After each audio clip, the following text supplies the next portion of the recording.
Buenos días, compañeros doctores. El día de hoy hemos decidido hablar acerca de los criterios RECIST.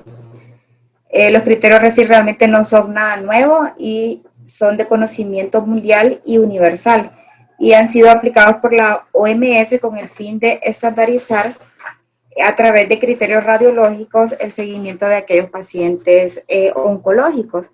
Y como forma de introducción, quiero mostrarles unas estadísticas que son las más recientes que presenta la OMS en el Observatorio del Cáncer. Estas cifras son del año 2018, son las últimas que tiene publicadas. Y esas son las estadísticas de los cánceres nuevos, de los nuevos casos diagnosticados de cáncer en el año 2018. Y podemos observar cuáles son los más comunes. En este gran gráfico están todos los misceláneos. Y este otro grupo están los que están realmente diagnosticados y los que tienen seguimiento y un tratamiento específico. Y podemos observar que los más comunes, pues incluso este mes que se celebra la concientización sobre el cáncer de mama, pues está el cáncer de mama, el cáncer de cervix, el cáncer de estómago y el cáncer de próstata. En total, ellos hablan aproximadamente de casi 10,000 casos anuales nuevos. Y de estos también los que más tienen sobrevida, de acuerdo al diagnóstico temprano y al tratamiento, han sido el cáncer de mama, el cáncer de próstata y el cáncer cervicouterino. Estamos hablando que estos pacientes son los que tienen mayor supervivencia a los 5 años. Y ellos están hablando aproximadamente que a los 5 años vamos a tener pacientes sobrevivientes aproximadamente unos 20,000. ¿Qué significa? Que estamos hablando de una cronificación del cáncer, o sea que el cáncer ya no lo vamos a estar viendo como una enfermedad terminal, o sea, tengo cáncer, me voy a morir y aquí terminó todo, sino que son pacientes que vamos a estar siguiendo por muchos años porque tenemos nuevas técnicas quirúrgicas, tenemos nuevos tratamientos oncológicos, las quimioterapias son nuevas, la detección se hace con mucho más temprana y eso ha permitido la supervivencia de los pacientes con cáncer y por eso hasta se ha acuñado ese término de hablar de que el cáncer, acuñarlo como una enfermedad crónica o hablar de la cronificación del cáncer. Y es por eso que se está hablando o se habla de los criterios RECIST. Los criterios RECIST, si hablamos meramente etimológicamente, ¿qué es los criterios RECIST? Pues básicamente es la respuesta a un tratamiento de los tumores sólidos. La respuesta, como lo define la Real Academia Española, como el efecto que se consigue tras una acción. Esta acción puede ser radioterapia, quimioterapia, una embolización, una cirugía, y cómo lo vamos a seguir a través de imagen en nuestro caso. Importante mencionar que nosotros vamos a hablar específicamente de la parte de imagen, pero los criterios es una valoración holística. Viene el médico oncólogo, hace su valoración clínica, envía marcadores tumorales, envía los estudios radiológicos y él a través de todo esto va a poder determinar exactamente en qué etapa de la enfermedad se encuentra este paciente. Pero como lo que nos compete a nosotros es la parte radiológica, es de lo que vamos a hablar este día. Como todo en la medicina, lo que se pretende es hacer universal las cosas y hacerlo de la forma más sencilla posible y que todas las personas que estén en el ámbito médico lo puedan entender. Y como les vengo mencionando, no es nada nuevo. De hecho, en el año de 1981 empezaron a nacer las primeras personas interesadas en crear parámetros estandarizados para tratar a aquellos pacientes oncológicos. Pero no es hasta el año 2000 cuando ya se crea los primeros criterios para la evaluación de los pacientes con cáncer con tumores sólidos. Ojo, ¿verdad? Que esto tiene nombre y apellido. Tiene para el seguimiento de respuesta a los tumores sólidos. Y en este caso también es importante mencionar que es la unión o el consenso, mejor dicho, del Instituto Nacional del Cáncer y la Organización Europea para la Investigación contra el Cáncer. O sea que tanto en Europa como en Estados Unidos se han puesto de acuerdo específicamente para hablar de criterios RECIST, porque también hay en otras categorías, por ejemplo, que hay como criterios separados, hay criterios europeos y hay criterios anglosajones. Pero luego ellos vienen y hacen otra revisión. Ya vamos a ver una comparación de qué es lo que ha cambiado del 2000 al 2009 y aparecen los criterios RECID 1.1, todavía haciendo algunas cosas más fáciles, como ya vamos a ver más adelante, y estableciendo cosas como bien importantes, como por decir, ¿qué voy a medir? ¿Cómo lo voy a medir? ¿Qué estudios voy a tomar en cuenta para dar seguimiento? ¿Qué estudios voy a descartar? Y así poder hacer un estudio estándar. Específicamente, ahorita vamos a hablar de los criterios RECID 1.1 que se obtuvieron en el año 2009 a partir de estudios clínicos de aproximadamente unos 6.500 pacientes. De estos 6.500 pacientes se sacaron aproximadamente unas 18.000 lesiones. Ahora bien, los criterios RECID 1.1 dividen las lesiones en lesiones medibles y no medibles. Quiero que quede claro un concepto, que el hecho que diga que es medible o no medible no significa que no lo pueda medir, sino que para fines universales, lo que voy a medir y qué es lo que voy a seguir, porque ese va a ser el parámetro estándar y que yo le voy a poder dar seguimiento. Entonces, ellos dicen que yo voy a tener una lesión sólida mayor de 10 milímetros, esa va a ser una lesión medible. Y cuando hablamos específicamente de ganglios, vamos a tomar el eje corto mayor de 15 milímetros. ¿Y a qué llaman ellos una lesión no medible? Cuando aquellos diámetros o aquellas lesiones midan menos de 10 milímetros, cuando se hable de una enfermedad leptomeningia, aquí les puse una imagen porque solo es un reforzamiento, cuando hablemos de ascitis, derrames pleurales, derrames pericárdicos, enfermedades inflamatorias, linfangitis cutánea. Aquí lo importante es que no, o sea, ustedes me van a decir, bueno, pero yo puedo medir el derrame pleural, yo puedo medir un quiste, porque también ahí entran los quistes, que ya les voy a mencionar más adelante, pero lo importante es que ellos lo clasifican, que lo puedo medir y que no lo puedo medir, o que es una lesión objetivo o una lesión no objetivo. No significa que yo voy a dejar de describir, por ejemplo, si encuentro un ganglio de 12 milímetros, sino que simplemente ese ganglio de 12 milímetros no va a ser objetivo de seguimiento en un estudio control, pero sí lo debo describir. No significa que si el paciente tiene derrame pleural tampoco lo voy a describir, sino que también se va a describir, pero no va a ser objetivo de seguimiento para un estudio control. Otro dato importante, el paciente se diagnostica como un primario del que ustedes quieran y el siguiente control debe hacerse mínimo a las 4 semanas. Usualmente los tratamientos de quimioterapia o radioterapia en ese tiempo andan. Entonces, el mínimo de tiempo en que se le va a realizar el estudio control va a ser 4 semanas, pero usualmente va a ser de 4 a 6 semanas. Otra cosa importante, que deben establecerse lo más parecido los criterios a los que se hizo el estudio de base. O sea, que si yo realicé una tomografía, se habla, bueno, en aquel tiempo, ¿verdad? Me imagino que no en todos los lugares habían tomógrafos helicoidales. Entonces ellos hablan de que la tomografía debía hacerse en tomógrafos helicoidales, en cortes no menores de 5 milímetros y que debían realizarse con los parámetros más parecidos posibles. Y de ser posible hasta que fuera revisado por el mismo médico radiólogo. De no ser así, pues lo más parecido posible. Al igual que si se hace estudios por resonancia, que se realicen las mismas secuencias y que los softwares sean los más parecidos posible en el caso de que no se pueda realizar en el mismo equipo. Otra cosa importante, ¿qué modalidades diagnósticas son las que aplica el actual RECID? Tomografía, resonancia y el PET. Solamente esos tres.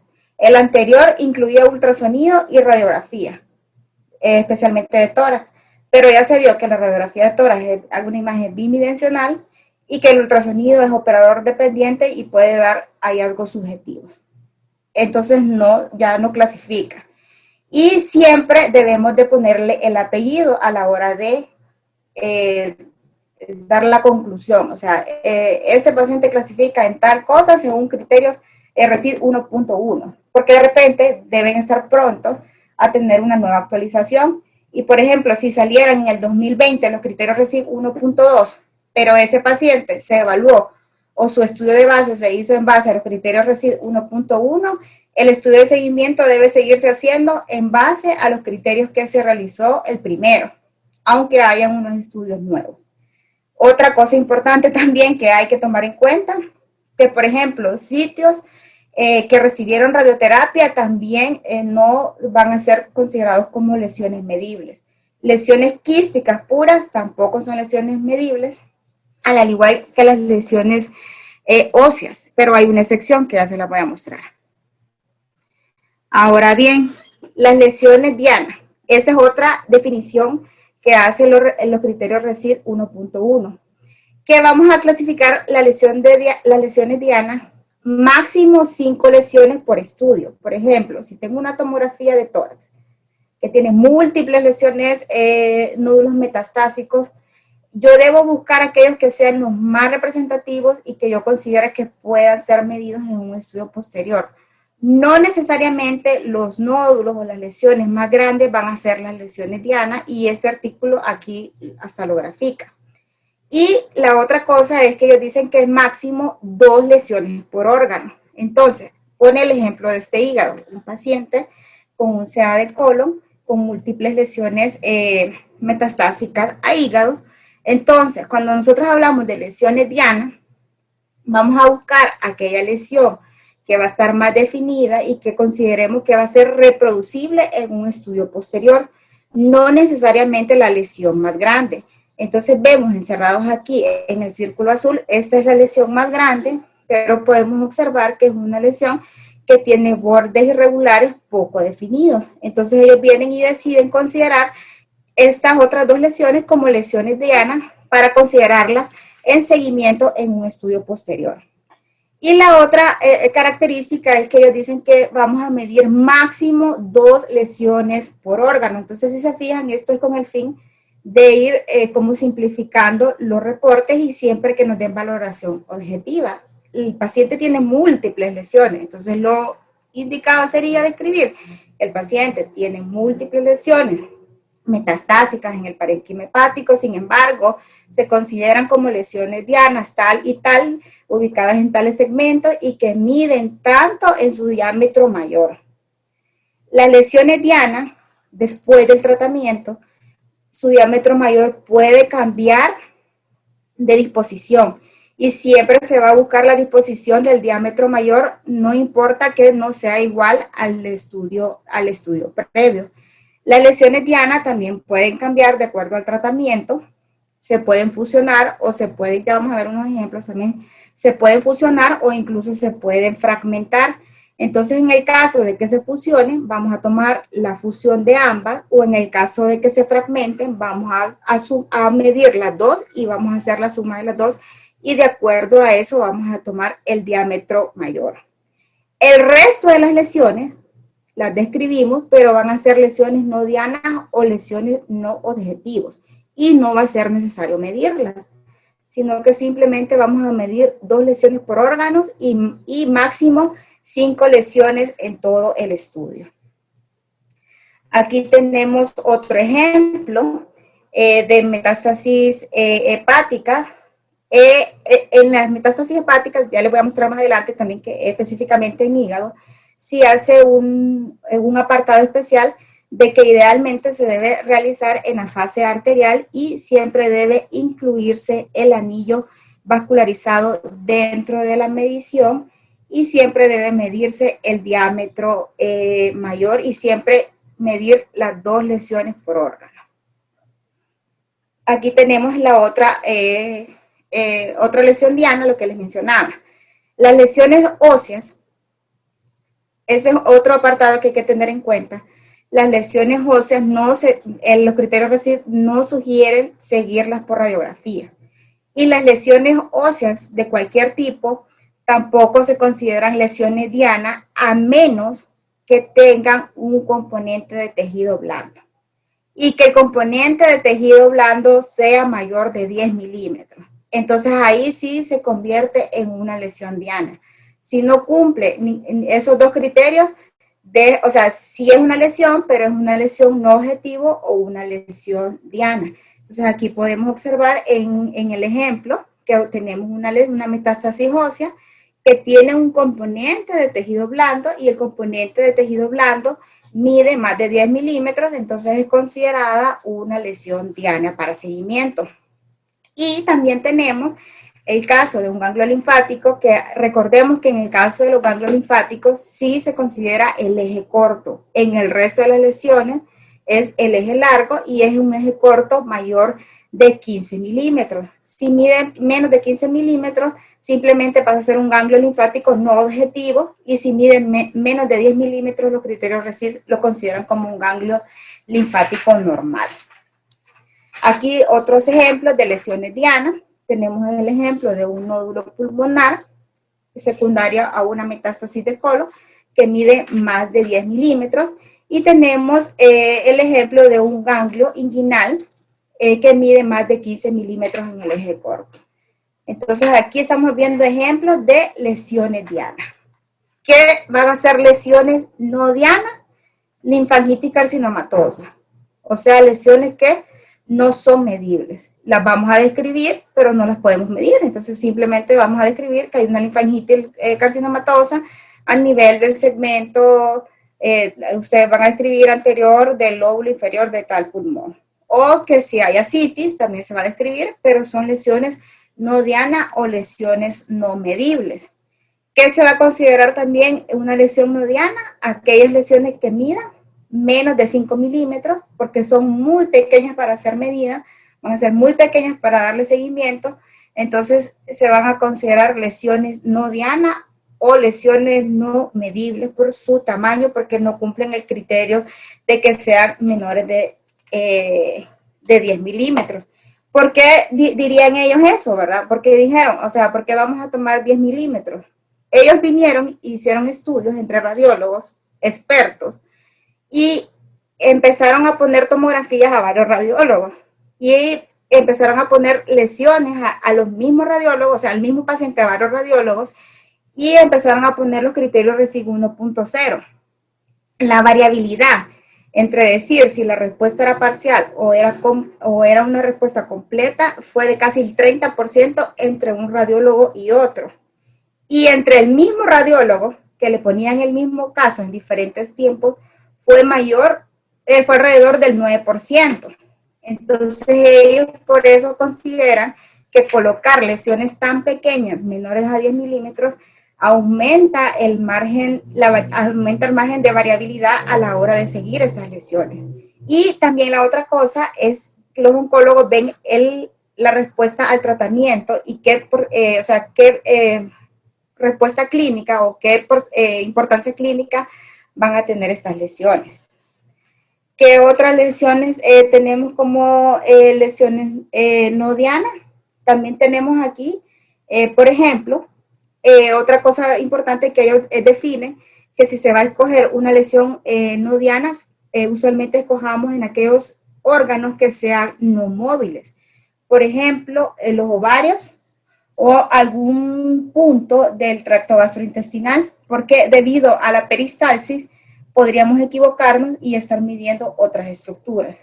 Y aquellas lesiones que sean también menores a 15 milímetros, en el caso de los ganglios linfáticos, entonces son lesiones no dianas y entonces así la podemos describir como lesiones no dianas o lesiones no objetivas, pero siempre se van a describir, simplemente es que no se van a medir. Tenemos algunas consideraciones especiales, lo que les mencionaba, que el rastreo óseo no se va a hacer a través de radiografía, a través de las lesiones óseas, y el ejemplo que les puse, que las lesiones líticas o blásticas solo van a cumplir el criterio de lesiones dianas cuando tengan un componente de partes blandas. Los quistes simples no son lesiones dianas, al menos que tengan también un componente sólido en su interior. Aquí nada más quise ejemplificarles que los primeros criterios que puso la OMS allá por el año de 1981, ellos sí tenían la medición de dos ejes, hacían la suma y tenían un promedio. En la actualidad solo es una medición y va a ser del eje más largo de la lesión, que es lo que vamos a tener en cuenta. Entonces no es necesario hacer la medición en dos direcciones. Otra consideración que hacen los criterios RECID, que las mediciones se van a realizar siempre que sea posible en el plano axial de la tomografía. En algunos casos en particular, por ejemplo, algún tumor que sea paraespinal, podríamos considerar realizar una medición en el plano coronal o en el plano sagital, pero la recomendación es que las mediciones se realicen siempre en el plano axial. Aquí tenemos otro ejemplo de cómo se comparan los criterios de la OMS con los criterios RECID en la actualidad. Esta es una tomografía de una paciente joven de 39 años con antecedentes de cáncer de mama. Podemos observar cómo hay linfadenopatías a nivel de mediastino y cómo ocurría la medición según los criterios de la OMS y cómo ocurre actualmente según los criterios de la OMS. Antes lo que hacían es que realizaban las dos mediciones y de aquí hacían la sumatoria y tomaban el promedio, y actualmente vamos a hacer nada más la medición del eje corto, y según la medición del eje corto vamos a tomar la respuesta para hacer nuestras conclusiones. Ahora bien, solo para resumirles lo que les acabo de decir, solo voy a mencionar los de RECID.1, decidí dejar todo el cuadro para que quede grabado en la presentación, pero en resumen, ¿cuáles van a ser aquellas lesiones medibles? Las que tengan mayor de 10 milímetros en una tomografía o una resonancia. La radiografía de tórax ya no las toma en cuenta, más de 5 lesiones y hasta 2 por órgano. Y las lesiones quísticas, al menos que las lesiones quísticas se van a ser consideradas solo que sean metástasis quísticas o tengan quistes con componente sólido. Y los ganglios se van a ser considerados aquellos que tengan más de 15 milímetros en su eje corto. ¿Y cómo vamos a decir aquellas lesiones que son no medibles? Aquellas que midan menos de 10 milímetros, aquellos ganglios linfáticos menos de 15 milímetros en su eje corto, las lesiones blásticas, los quistes o las lesiones tratadas por radioterapia. Entonces esas van a ser consideradas lesiones no medibles. Ahora bien, ¿cómo va a ser nuestra conclusión? Esto es importantísimo y yo sé que es sumamente difícil muchas veces en nuestros hospitales porque no tenemos el estudio de base. Para poder hacer la conclusión es indispensable tener el estudio de base para poder dar la conclusión. ¿Y cómo vamos a concluir? Vamos a concluir de acuerdo a cuatro tipos. Si es una respuesta parcial, si es una respuesta completa, si es una enfermedad estable o si es una progresión de la enfermedad. Cada uno de estos va a ser de acuerdo a correlaciones objetivas, de acuerdo a las relaciones de las lesiones dianas que obtuvimos de nuestra lesión base. Y aquí hay una comparación de varias clasificaciones, las que le mencioné de la OMS, que ya no se utiliza, los criterios RECID 1.1, que son los que más ampliamente se utilizan. Estos son los de la Asociación Europea, que son utilizados con el uso del PET, igual que los PERCID, que también son utilizados con el uso del PET. Estos no los vamos a mencionar por cuestiones de la clase. Y los criterios de Chow, que los voy a mencionar al final, que son criterios que son basados en los RECID 1.1, pero son específicos para los tumores del estroma gastrointestinal. Ahorita específicamente quiero que nos centremos en los criterios RECID 1.1. ¿Cuándo vamos a considerar que la respuesta es completa? Cuando hay desaparición, cuando han desaparecido todas las lesiones y cuando no hay ganglios patológicos. Y entonces ahí nuestra conclusión sí va a poder ser que hay respuesta completa de la enfermedad al tratamiento, cuando hay desaparición de todas las lesiones y cuando no hay ganglios patológicos. ¿Cuándo vamos a decir que hay una respuesta parcial?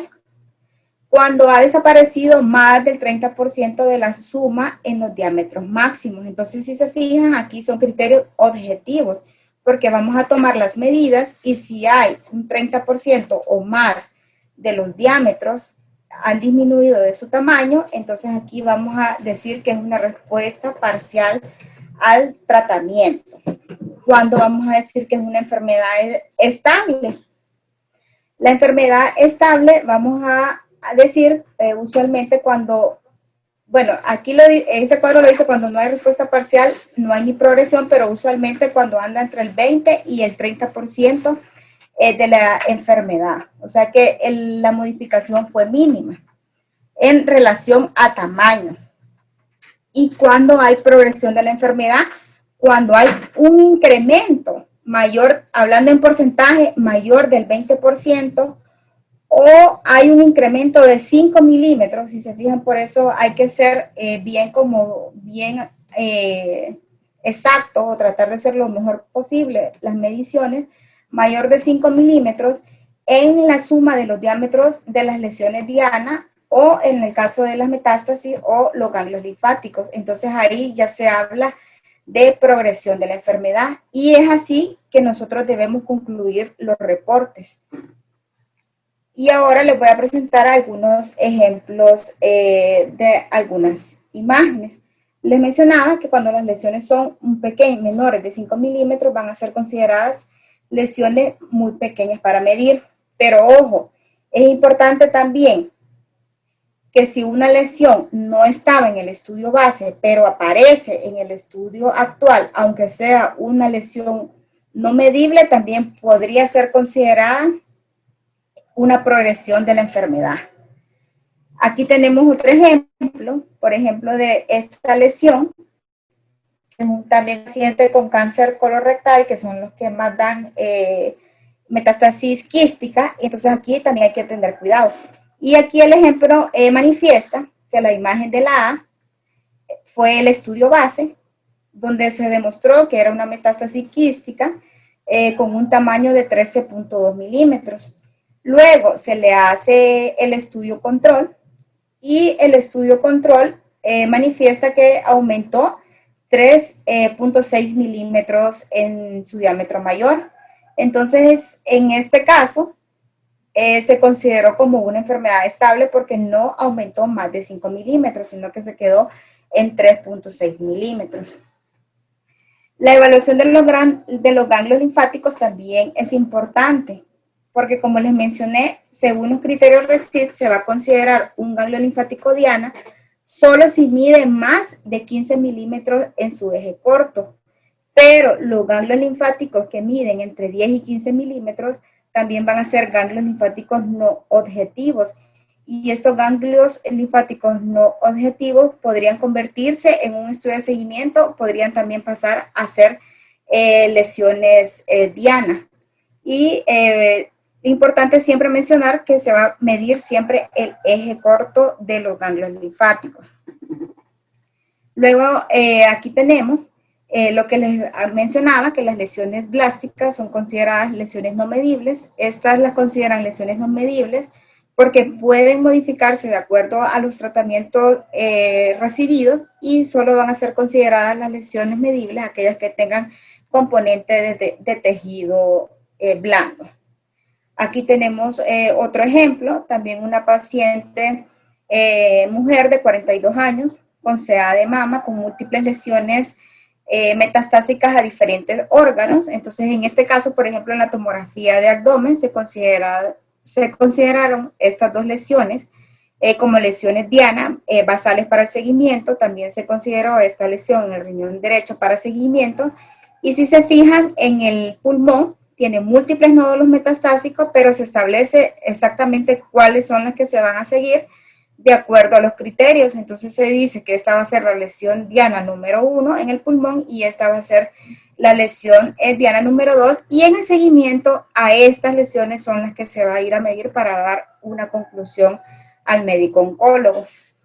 De acuerdo al tratamiento, también a los pacientes, la modificación del tumor puede tener múltiples comportamientos. Por ejemplo, un tumor podría cambiar de su morfología y siempre vamos a buscar el eje mayor para medirlo.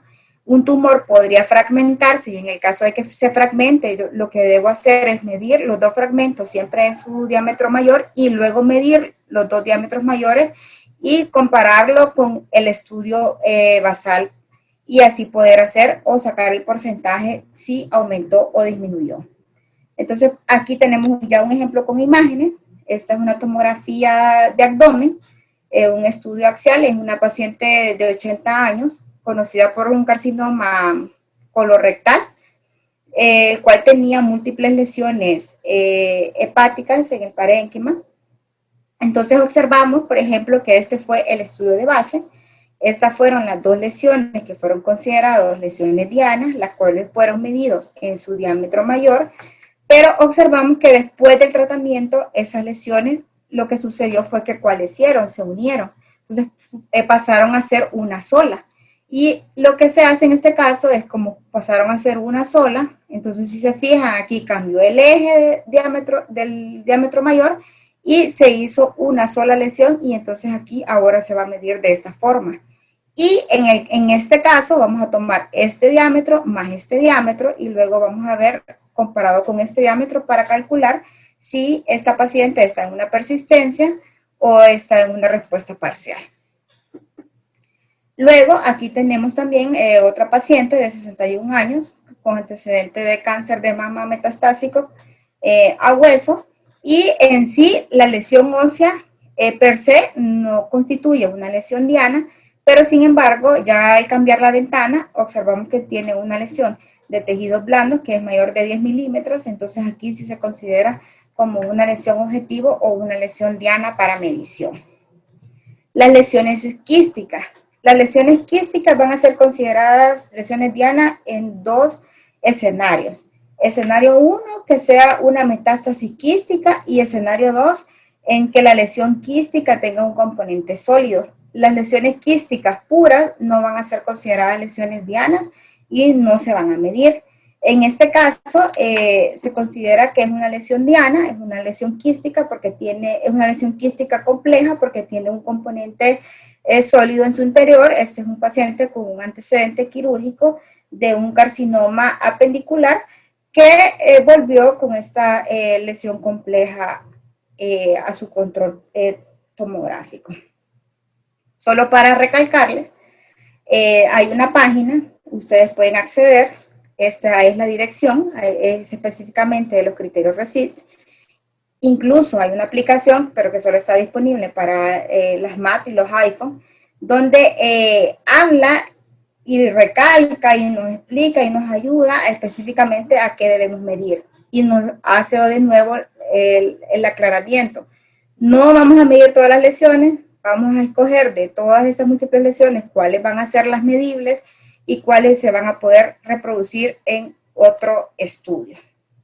Y hace un apartado especial, que ya se lo voy a mencionar así rápidamente, que es, por ejemplo, algunas limitaciones que tiene los criterios RECIST 1.1 puro, que por ejemplo, hay algunos tumores específicamente como los tumores de Hirsch, los tumores del estroma gastrointestinal, que tienen un componente vascular muy importante.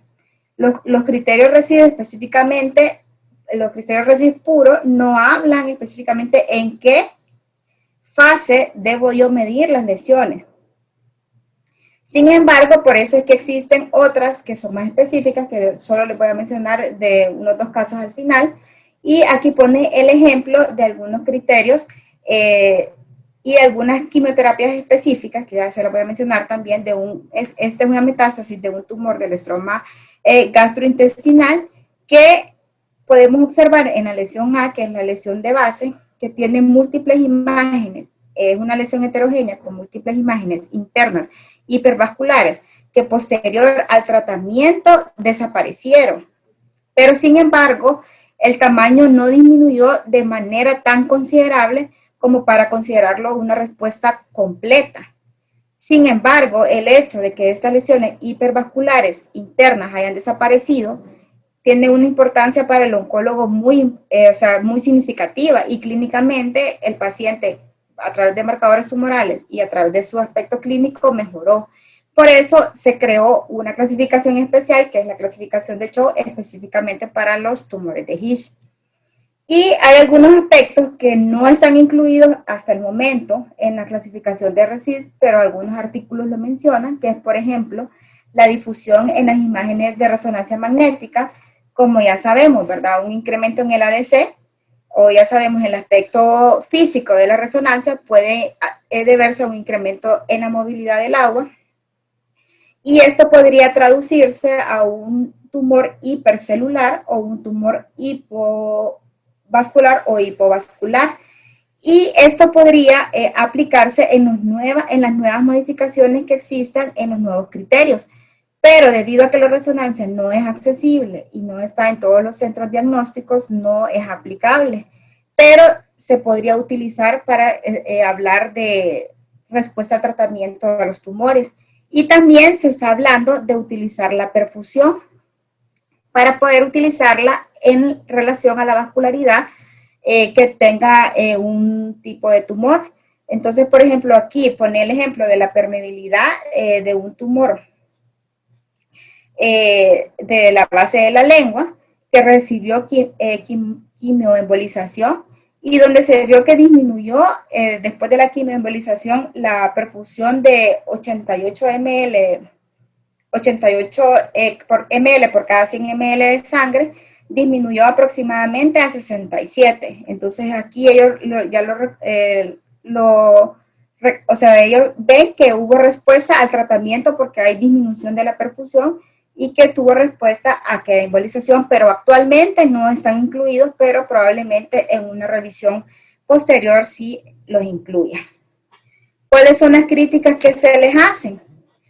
Que ellos consideran, por ejemplo, que no todas las lesiones son esféricas y vamos a tener casos en que no vamos a encontrar, por ejemplo, una lesión que va a ser completamente reproducible o que no va a ser completamente medible. Otra crítica que se le hace a los criterios RECIST es que no especifica en qué fase de la tomografía o de la resonancia o en qué etapa voy a medir yo la lesión. No lo especifica en los criterios RECIST puros, en los criterios RECIST 1.1 no los especifican. Y que actualmente hay diferentes respuestas al tratamiento. Hace 20 años, por ejemplo, los tratamientos quimioterapéuticos eran meramente citotóxicos, pero en la actualidad sabemos que existen muchos tratamientos, incluso terapias monoclonales, anticuerpos, en contra del tipo de cáncer, incluso por eso es que se les hace inmunofluorescencia, se les hace todos los estudios, porque cada cáncer es como personalizado y no, las quimioterapias no todas son citotóxicas puras. Y eso tampoco lo está considerando los criterios RECIST 1.1 y por eso cada día están recibiendo más críticas. Y aquí les tengo yo un breve resumen, o sea, el objetivo tampoco el de la clase es sabernos cuáles son las terapias quimioterapéuticas, pero existen múltiples terapias quimioterapéuticas. Al final, el objetivo es que esta célula deje de reproducirse, ya sea porque no lleguen las enzimas estimuladoras a la membrana celular, porque la bloquee a través de anticuerpos monoclonales o porque hayan inhibidores de la enzima tirosinasa. Cualquier mecanismo que utilice, el objetivo va a ser que esta célula deje de replicarse. ¿Cuál va a ser al final la respuesta que yo voy a tener? Tengo un tumor. Puedo tener que ese tumor disminuyó de tamaño, puedo tener que ese tumor disminuyó su vascularidad, puedo tener que ese tumor se cavitó, por ejemplo, en un adenocarcinoma, se cavitó, o sea, se destruyó su material interno y se cavitó. Puedo tener que ese tumor sufrió una necrosis quística interna o puedo tener que ese tumor sangró. Y cualquiera de estas respuestas al tratamiento es beneficiosa para el paciente. Y eso es lo que no está considerando, por ejemplo, los criterios RECIST al solo medir el tamaño del tumor. Y es por eso que han surgido múltiples otras clasificaciones. Solo les voy a mencionar dos, porque no es el objetivo de la clase, y luego podríamos revisar incluso cada una, podría ser una clase, que son los criterios de Chou. Los criterios de Chou fueron específicamente creados para los tumores de Hirsch, como les venía mencionando. Y esto es porque surgió, como a eso de los 90, un tratamiento quimioterapéutico que es específicamente inhibidor de la tirosinasa, que al inhibir la tirosinasa, fisiopatológicamente lo que está disminuyendo es la vascularidad del tumor. Y como aquella imagen que le mostré, que tenía que lesión heterogénea con múltiples lesiones hipervasculares en su interior, lo que hace, y viendo por ejemplo esta respuesta al tratamiento, lo que hace este medicamento, que es un inhibidor de la tirosinasa, es disminuir la vascularidad del tumor. Y al disminuir la vascularidad del tumor, también es una respuesta al tratamiento sin disminuir el tamaño del tumor. Entonces vienen las sociedades oncológicas y dice, bueno, tengo respuesta al tratamiento, aunque el tamaño del tumor no ha desaparecido. Y por eso es que han nacido otras clasificaciones. Pero siempre están teniendo como base los criterios RECIST, utilizando la misma nomenclatura. Respuesta completa, respuesta parcial, persistencia de la enfermedad y enfermedad estable. Si se fijan, la respuesta completa se mantiene igual, desaparecen todas las lesiones, no hay lesiones nuevas, pero aquí ya toma en cuenta la fase de la tomografía e incluso habla de unidad de Hounsfield, que no lo hacen los criterios RECIST 1.1 puro. Dice que hay disminución de al menos de 10% de la suma de los diámetros mayores o descenso mayor de 10 UH en la densidad tumoral. Entonces, esta es una de las modificaciones importantes que es de interés al oncólogo y aquí sí nos obliga a medir y a utilizar las fases de la tomografía. Cuando hay una persistencia de la enfermedad, aumento de al menos 10% del tamaño de las lesiones dianas sin variación de la densidad tumoral. Si se fijan aquí, la densidad tumoral es un punto clave para poder definir y establecer qué criterio. Y la enfermedad estable que no cumple ninguno de los anteriores. Entonces, por ejemplo, aquí hay un ejemplo de una metástasis por un tumor de Hirsch, donde podemos observar que el primer estudio es el estudio de base, y aquí lo hace en base a unidades Hounsfield. Entonces, el primer estudio es el primer estudio de base, donde dice que hay una lesión que tiene 61 unidades Hounsfield. Luego recibió 6 semanas, después de la primera estudio y después del tratamiento, se observó una reducción significativa en las unidades UH. Entonces aquí ya se consideró como una respuesta parcial. Y el siguiente control que se realizó a los 6 meses desde la tomografía primera, entonces aquí ya se considera una respuesta completa. Hay otros criterios que son los criterios RECIST modificados y los criterios RECIST, que son para las neoplasias hepáticas y para los hepatocarcinomas. Como ya hemos venido hablando en las clases previas y se han hablado de hepatocarcinomas, se han hablado de LIRRAT, aquí es básico y es vital las fases arteriales, y específicamente la fase arterial es la que utiliza para medir la respuesta al tratamiento en estos criterios. Y siempre toman de base los criterios RECIST y la nomenclatura persiste. Respuesta completa, respuesta parcial, persistencia de la enfermedad o enfermedad estable. Y aquí, si se fijan, el realce arterial es una de las características que sí toma importancia. Y así podríamos hablar que hay criterios más para los tumores renales, hay también otros criterios para el linfoma, y podríamos tener una clase de cada una, pero lo importante es que esta gente tomó como base los criterios RECIST. Y tenemos aquí este ejemplo, por ejemplo, de que ya usa los criterios RECIST modificados.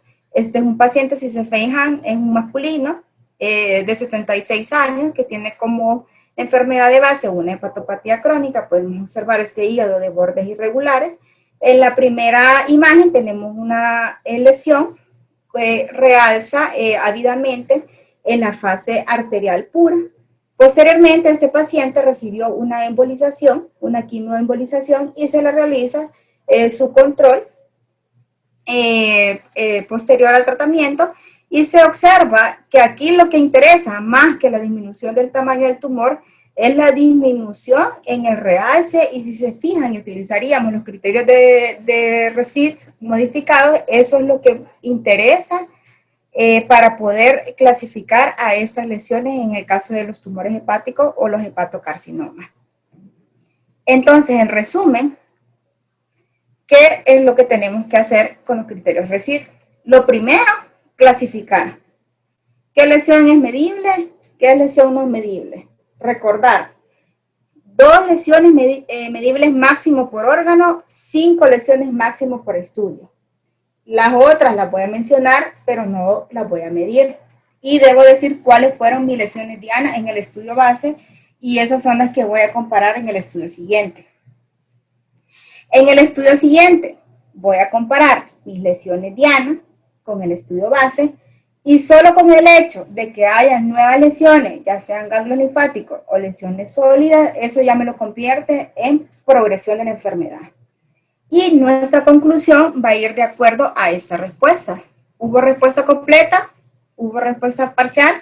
¿Hay una enfermedad estable o hay progresión de la enfermedad? Y esta es la aplicación que les mencioné. Ustedes pueden buscarla en internet, está la página, que la página uno la puede revisar y ahí le va diciendo, esta es lesión de Ana, esta no es lesión de Ana, esta la va a medir, esta no la va a medir. Y a los que son usuarios de Mac o de iPhone o tienen una computadora de esa marca, pueden descargar la aplicación y ahí andarla en el celular. Y nada más recordarles que hoy, el 12 de octubre, se celebra en Honduras el Día de la Raza, y también se celebra el descubrimiento de las Américas por Cristóbal Colón. Y no sé si tienen alguna pregunta o comentario. Esta es la bibliografía que utilicé por si alguno quiere leer los artículos completos. Y no sé si tienen algún comentario o pregunta. Hola, Clau, ¿me escucha? Hola, sí. Sí, escuchan ruido ambiental, es que vine al banco, pero me salí a escuchar la clase.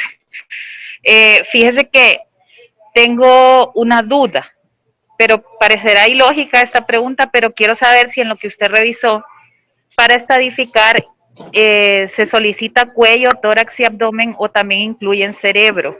Y otra pregunta es, bueno, es más una observación, o si usted leyó alguna particularidad, porque hacen la aclaración para tumores sólidos. Esta observación para los compañeros. Posteriormente yo les daré una revisión de algunas variantes para trastornos linfoproliferativos, pero si hacen algunas excepciones a la regla en los tumores sólidos, o está bien claro eso. De hecho, hay una subclasificación que se denomina RECIL, que yo, insisto, se las voy a comentar el jueves. Sí, para linfoma.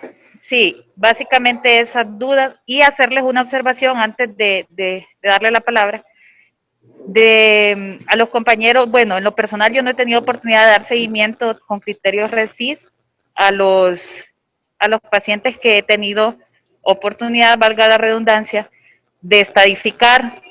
De repente es una falta nuestra, pero invitarlos a que ahorita que ya se están familiarizando de entrada, los de segundo año, primer año, que den seguimiento a sus mismos pacientes. Entonces pueden hacer la observación, porque se ocupa un estudio base, si no me equivoco. Si recibimos un segundo, tercero, cuarto estudio, pues ya saben ustedes la fuga de información que tenemos. Pero sí invitarlos a que lo hagan. Ahorita que tenemos oportunidad de estudiar mucho más, pues tratar de darle seguimiento a sus mismos pacientes captados. Básicamente eso, Claudia, y la duda que le manifesté.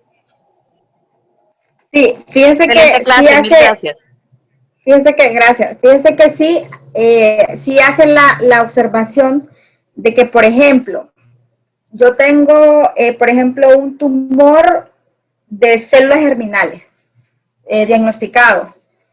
Ese tumor de células germinales debe acompañarse inicialmente según los sitios más frecuentes de metástasis.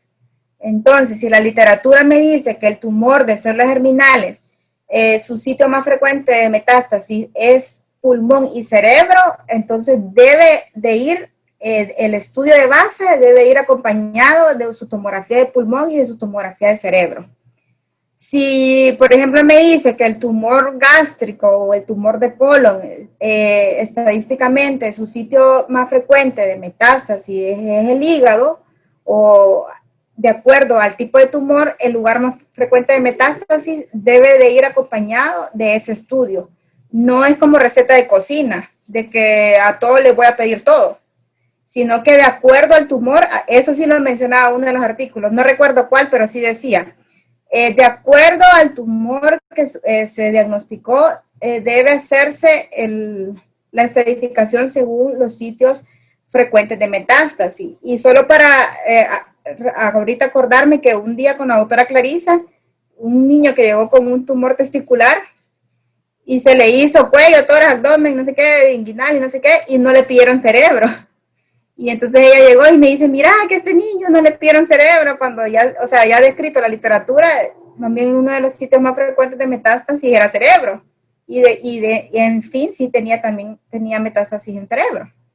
Entonces, hay un libro que creo que Luis lo tiene, y la doctora Patti, que podría ser como de análisis rápido, que dice la respuesta oncológica. Entonces, nosotros podríamos ayudarnos de eso y decir, bueno, tengo un tumor en tal sitio, cuáles son los sitios más frecuentes de metástasis y de acuerdo a eso realizar las tomografías. Realmente no es así como receta de cocina, de que a todos les voy a pedir todo, sino que el artículo mencionaba que de acuerdo a los sitios de metástasis. Así excelente. Se iba a realizar. Y, es lo lógico, ¿verdad? Sí. Tiene lógica. Bueno, y eso que lo tengan los compañeros bien presentes, en general todo, ¿verdad? A qué tumores les podemos aplicar criterios RECIST, y básicamente excluye neoplasias linfohematopoyéticas, que son neoplasias, pues, linfohematopoyéticas diseminadas. Sí, porque son tumores sólidos. Son de la sangre, ajá. Y no, esto, sí quiero que por favor lo fijemos desde esta clase o lo repasemos para que se pueda cotejar en las clases subsiguientes las diferencias de medición que existen y así podamos salir de esta semana con esa base teórica bien fija para que a partir de ahora lo realicen así y podamos tener una academia más definida con los mismos pacientes que se capten. Y de hecho, por ejemplo, sería más útil para el paciente. Yo sé que es bien complicado llevarse un disco que llevarse una placa, porque nosotros podíamos entregarle el disco al paciente y decirle, mire, este disco cuídelo con su alma, o cuídelo como su vida, o cuídelo, y lo va a traer al siguiente control. Y el siguiente control yo lo cargo y se lo devuelvo. Pero yo entiendo que es difícil, pero de alguna forma podríamos avanzar. Y les repito que los criterios RECIST actualmente tienen muchas críticas, pero por eso con base a los criterios RECIST han salido los otros, los criterios RECIST modificados, hay criterios más para los criterios de masas renales, hay unos criterios CHIS, creo que son para melanoma, los criterios PERSIL, que son los de linfoma, los criterios, los CHOI, que son para los del gastrointestinal, pero la base siempre es RECIST. Entonces, ya teniendo la base, por ejemplo, uno ya se va, pues. No y sé mucho si cuidado con eso también, porque hay otra observación o crítica a nuestro sistema, que en el curso del diagnóstico el paciente llega a ser estadificado, y las variaciones en la estadificación, tal cual usted lo menciona, dependen a veces hasta de la estirpe que se encuentre. Entonces, no es lo mismo un tumor en piel, no es lo mismo un tumor hepático, todos tienen sus variaciones. Entonces, sí, eso está interesante porque lastimosamente no llega para estadificar, biopsia pendiente. Entonces, ahí pues al menos medir en base a la orientación que nos dan para que sea reproducible en etapas posteriores. Y gracias, solamente de mi parte. Gracias, Yari. No sé si tienen alguna otra pregunta o comentario. Buenas. Manos levantadas. Sí. Perdón, que no estoy viendo los participantes. Dígale. Bueno, buenos días, doctora. Muchas gracias por la clase. Creo que es muy importante y fundamental en realidad estar en tanto el conocimiento de los criterios RECIS, así como usted lo dijo, aunque sean muy criticados, por lo menos ya nos dan algunos lineamientos para el seguimiento. Y siempre hay un montón de, o sea, hay un montón de preguntas, especialmente cuando uno empieza a redactar, ¿verdad? Los informes en base a esto, y a veces no lo puede hacer porque no tiene los estudios basales, ¿verdad? Porque lastimosamente no es tanto la costumbre en nuestro medio. Pero sí quería saber si usted ha leído de algunas preguntas que tengo, algunas dudas. Uno es con la medición de lo que son las dianas, digamos. Yo tengo entendido que, aunque el criterio RECIS siempre diga que se tiene que preferir la medición en los cortes axiales, digamos, si alguien ya midió esa lesión, digamos, como un cáncer de pulmón, lo midió, le dio 3 medidas, le dio un volumen, por lo que yo he leído, entiendo que uno tiene que replicar esas medidas, o sea, ya no serían en los cortes axiales, o sea, si se hizo la medición de una manera en el estudio basal, uno tiene que replicar de cómo se tomó en el estadio basal y no se puede hacer la corrección al RECIS. Eso es lo que tengo entendido. Eso es con una de las preguntas. Con la otra es con lo del NADIR, que sería como el estudio en el que el mejor está el paciente, porque vamos, a veces nos enfrentamos con pacientes que han tenido múltiples quimioterapias, ¿verdad? Han tenido o tienen 3, 4 estudios. Entonces, uno debería también incluir lo que es el NADIR, ¿verdad? Que sería como la menor carga tumoral en todos los estudios, incluirlo siempre en los estudios de seguimiento, ¿verdad? Pero no entiendo muy bien cómo se concluye, o sea, en las calculadoras y todas esas cosas siempre sale el NADIR, ¿verdad? Pero no sé si es que en la conclusión uno tiene que poner o como comentario o como conclusión poner, digamos, si un paciente del estudio anterior al nuevo ha tenido una mejor, digamos, una respuesta parcial, pero en comparación con el NADIR, que sería el estudio donde tuvo la menor carga tumoral, sigue estando más elevado o no. O sea, eso me ha quedado como la duda si se queda en conclusión o simplemente uno comenta que el estudio de Nadir, que en la que menor tenía la medida del tumor, uno solo pone estas dimensiones.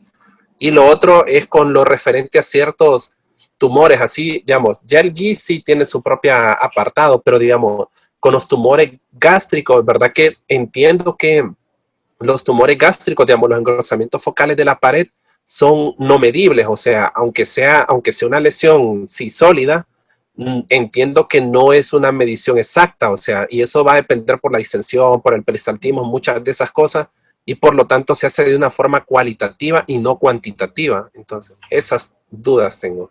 Gracias por la clase, muy Sí, bonita. bueno, no sé si puedo responder a todas de forma completa, pero sí, mire, por ejemplo, la primera pregunta, así como usted dijo, uno si concluye debe de decir en base a qué concluye. Entonces, si usted dice, este paciente tiene una respuesta completa de acuerdo a qué, entonces usted va a decir de acuerdo a criterios de Choi, de acuerdo a criterios residuo 1.0, de acuerdo a criterios residuo 1.1, y si de repente alguien utilizó criterios residuo 1.0 y utilizó 2 medidas o utilizó 3 medidas, así hay que seguirlo haciendo, de acuerdo al estudio de base. Pero ahí es importante siempre poner el apellido, o sea, no es de acuerdo a lo que a mí se me ocurrió poner, sino que de acuerdo a qué estoy concluyendo. ¿Por qué utilice 3 medidas, por ejemplo? Pero sí recomienda que usted debe utilizar, debe poner el apellido. O sea, a estas alturas se supone que ya nadie debería, por ejemplo, utilizar los residuos 1.0 o utilizar los de la OMS. Pero si por algo alguien los utiliza y a usted le llegó el estudio de seguimiento, entonces uno debe de seguir la línea con el que vino el estudio de base, así como usted lo dijo. La segunda pregunta, yo tengo entendido, y según algunos ejemplos que decían los artículos, es que era ya según el estudio anterior, no según el estudio donde tenga la menor carga tumoral. Entonces usted hace la conclusión de acuerdo al estudio previo. De hecho, ahí le voy a mandar un screenshot de uno de los ejemplos. Decía, por ejemplo, un tumor tiene 3 centímetros en el estudio de base. Luego tiene 1.6 centímetros en el estudio, en el primer estudio de seguimiento. Entonces es una respuesta parcial. Pero después, en el siguiente estudio, resulta que tiene 2.6 centímetros. Entonces es una progresión de la enfermedad. A pesar de que tiene menos tamaño del primer estudio, que tenía 3 centímetros, pero tiene más tamaño que en el segundo. Entonces el que tomaban ellos era como siempre el previo, no donde tenía menor carga. Siempre tomaban el anterior. Ahí sí, tal vez un oncólogo nos podría como dar la respuesta. Como les digo también, no todo es radiológico, pues los clínicos hacen su evaluación física, su evaluación clínica y su evaluación laboratorial a través de marcadores tumorales y otras cosas. Pero sí se hace en relación al estudio previo. No sé si caberá hacer algún comentario, pero los ejemplos que daban los artículos era en relación al estudio previo, Y la otra pregunta era, sí, los tumores gástricos, sí. Como los tumores gástricos, como les mencioné, los órganos movibles que incluyen tumores gastrointestinales, ovarios, esos se consideran también no medibles. Entonces, y por las otras manifestaciones que usted mencionó, porque se mueve, porque tiene contenido, porque está distendido, porque no está distendido. Pero como les dije, o sea, que RECIST diga que es algo no medible no significa que no se pueda medir, sino que simple y sencillamente es que ellos lo clasifican así. Y como les vuelvo a mencionar, esos criterios actualmente han tenido muchas críticas, pero a pesar de que han sido muy criticados, ha sido la base para que hayan salido nuevos criterios ya específicos para cada tumor. No sé que si respondo a todas las preguntas. Sí, Sí. sí, muchas gracias. Bueno, pero verdad que nunca se miró un ejemplo, yo tampoco encontré eso del ejemplo de decir como que se pusiera el nadir, o sea, ¿qué se hacía con el nadir? O sea, es que como ellos normalmente le dan seguimiento, ¿verdad? El mismo sistema le da el seguimiento, entonces ellos ya saben cuál fue donde tuvo menos tumor, pero sí, siempre le van dando al previo, ¿verdad? Imagino para no tener... Al previo, al menos por imagen le dan al previo, y como recién solo toma tamaño, o sea, le mide tamaño. Sí, muchas gracias. Bueno, solo así rapidito, solo les tengo unas imágenes aquí. Vamos a ver, cualquiera de los R1 solo me podría clasificar estos dos tipos de lesiones. Solo decir como, por ejemplo, cuál es medible, cuál es no medible y por qué.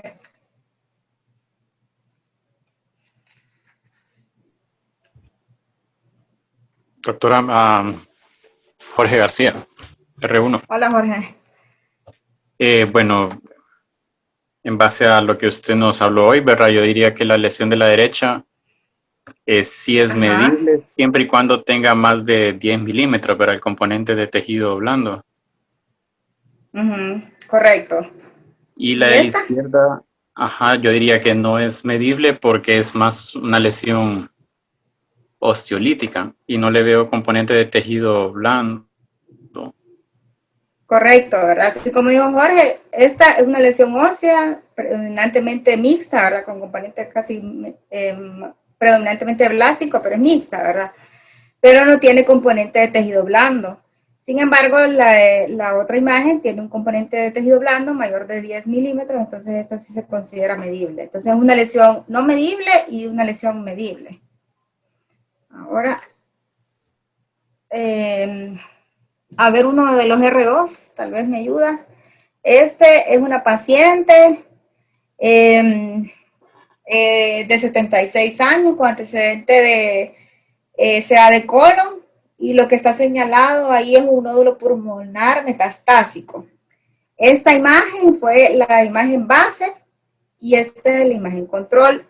No sé si se logra ver bien la imagen. La primera tiene una medida de 14 milímetros y la segunda tiene una medida de 12.6. ¿Cómo daría la conclusión de ese nódulo?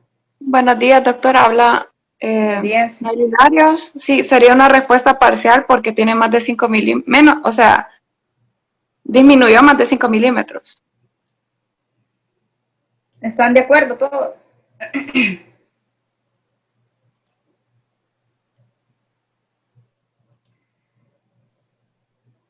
O más del 30%, como mencionaba usted.